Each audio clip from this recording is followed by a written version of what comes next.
pray on Muhammad? Because Allah, in this case, Allahu, right? Like if I say, Ana aruh ala al-markaz, right? I'm going to go to the market, right? Yes. Using the same preposition. In that case, you would be two. Yes. So does it really mean, what does it mean to pray upon Muhammad? Does that mean to pray to Muhammad? What does it mean? It really doesn't matter what it means. Because even if you take the Muslim argument, Yeah. it's upon him. Yeah. He doesn't worship Muhammad. Yeah. But the question is, Allah prays. It's like praying in Muhammad's name, isn't it? If he prays upon him. Yeah, Muslims, tell us what the upon part means. We'd like to know that. What does it mean upon Muhammad rather than anyone else? What Yeah. does it mean for Allah to be praying upon Muhammad? Just the fact that your Allah prays is rather curious to us as Christians, because our God, God the Father, needs no prayers whatsoever. He's no one to pray to, because he alone is God, the receiver of all prayer. All right, brother, thanks so much. Did you have anything else you wanted to share or I ask? have another question. Go ahead.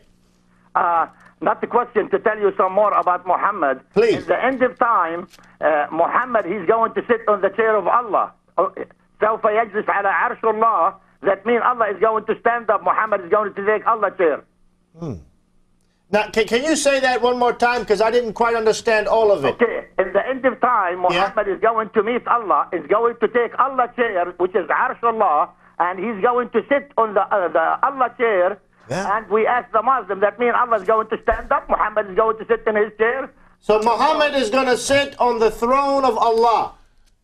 Is this in the hadith? No, by the way, this is an interpretation of a verse in the Quran. This is an Okay. interpretation of a verse in the Which Quran. one? وَجَعَلْنَا عَرْشَهُ عَلَى الْمَاءِ. Surah 1779. Let me read it. I've got it right here. Surah 1779. Let me give you Halali Khan. Matter of fact, let me give you Pickthall and then Halali Khan, Yeah, because please. you can see through Halali Khan how the Muslim scholars are interpreting this. So Pickthall says, "And some part of the night awake for it, a largest for thee. It may be that thy Lord will raise thee to a praised estate." This is you here as Muhammad. This is singular. It may be that thy Lord will raise thee to a praised estate. What does it mean for Muhammad to be raised to a praised estate? Now let me read it to you in Halali Khan. Yeah. "And in some parts of the night also offer prayer with it, with reciting the Quran, as an additional prayer for you, O Muhammad. It may be that your Lord will raise you to a station of praise and glory, i.e. the highest degree in paradise." And Praise and some of the glory. commentators say this means that Muhammad will share Allah's throne, the highest Boy. degree in paradise, the station of praise and glory. But he is also called Yaminullah, Yeah, the the right, right hand of God. So essentially, So he's he does equal. sit on the throne on the right hand of God, just as Christ sits on the right hand of the Father. Amazing. But remember, Muslims make no distinction between any of the prophets. You know Right, that, right, don't right. you? Brother, thank you so much. Anything else you got to share with us? There is another two things, please. Please, go ahead. This is good. Also, on the forehead of Allah, Yeah. you will see the name of Muhammad. La ilaha illallah wa anna Muhammad rasa wara. And also, I want to tell you about the black stone. Yeah. The black stone is the right hand of Allah. Every Muslim go to Mecca must touch and kiss the black stone. Allah will remember the Muslim in Al-Jannah. And inside, one Muslim one time came on the talk show, on the chat rooms, and he said they kept one small piece from the black stone. They find out there is video camera. Allah will remember everyone visit Mecca just for the Saudi to make money. This is the gimmick and the game of Islam. And if you ask the Muslim, they will go left, right, up, side down, all around. This is Islam. Thank you very much, and God bless you all. Thank you, dear brother. You're a great blessing. You're a mercy to us. Praise God. Hallelujah. Yeah. Amazing. This is- I never heard that. It's in God's war on terror. All these things. Yeah.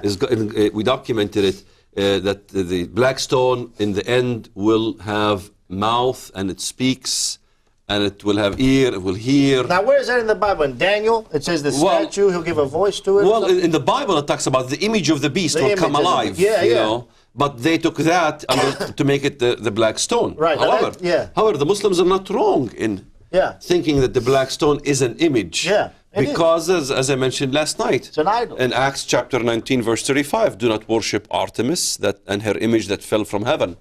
that was a black stone. It was a meteor that But fell this from the isn't sky. the same one. This is a... yeah. Well, that was in Ephesus, but yeah. the concept is the same. It was the same thing. It was a Yeah, stone it's a that fell meteor. from heaven. It's a black But stone. it wasn't that stone. No, it was not that black stone. In the ancient world, anytime some rock fell from heaven, they would treat it as an idol. Right. The difference is Christians would eventually get rid of them, and Yeah. Muslims would hang on to one in particular, No, because just- Muhammad kissed it. You remember Umar saying, "I would never kiss you. I would never do this. I would never do this," but Muhammad did it. Yeah. Same Yeah. thing as we find today. Muslims, I don't know. Sleeping لولا ما with قبلك thine. رسول الله ما قبلتك. Yeah. It's in the hadith that Amazing. had not the Prophet himself kissed you, I would have never kissed you. So Muslims, call in and tell us, where is your poor Allah going to go when Muhammad tells him to get out of his chair? Where does Allah go? You know, they always ask us and they make fun of us. They mock our Jesus. What kind, you think Jesus is God? What, does God use the bathroom? Well, what about your Allah? What's he going to do? Sit on the floor when Muhammad takes his throne? Give us a call. We'd like to hear from you. 248-416-1300. I can't understand. Brother David, we're getting a lot of material for future shows here, thanks to Brother Waleed, I say, and to our wonderful callers. Any other comments before we take the next call? Do you have anything else? No? Okay. We got a lot of callers. Let's take the next one right now. Welcome, you're on the air with Jesus or Muhammad.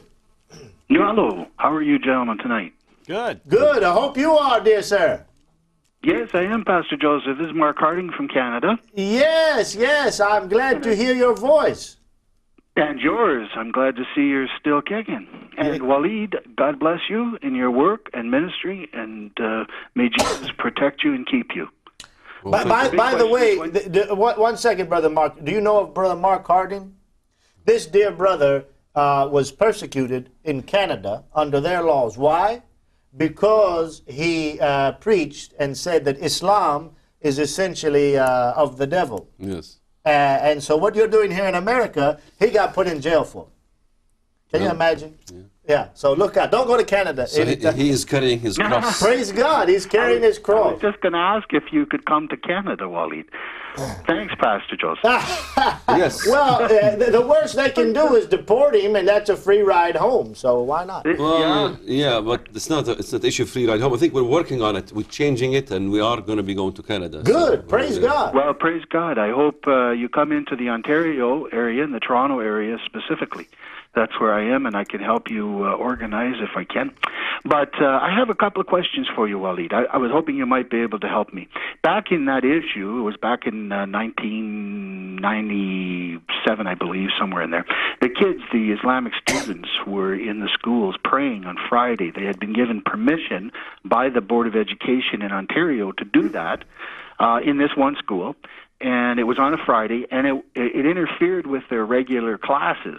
In other words, the kids would go into the auditorium and they'd start praying, and the class would go over into their math or English or whatever it would be, and this was okay for the Board of Education.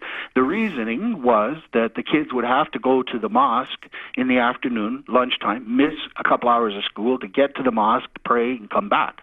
So they figured, let's have the prayers at school, and that's how it all started. The problem, of course, being that Christians can't pray, Jews can't pray, Buddhists can't pray. Nobody can pray, but now all of a sudden the Muslims have this permission. Now, it took a lot of doing, but that finally was overturned, and I was allowed, and praise God, that was stopped. My question was, that I didn't realize years afterwards, Waleed, and maybe you'll know, praying in school for the Muslims, or praying in a mosque, rather, for Muslims, I've been told two things. The first thing is that they can make up their Friday prayers in the morning or in the evening if they miss the afternoon prayer. And the second thing was that one of the books, now I'm not too sure if it's Sharia, or rather Sunni or Shia, whether or not one of the books I read, it said that you have to be within a certain area, a kilometer, miles within the mosque before you can pray, or otherwise if you're closer to a mosque, your prayers, you have to go to the mosque. If you're outside of the perimeter, 200 kilometers or whatever it is, then you must say the prayers in the mosque.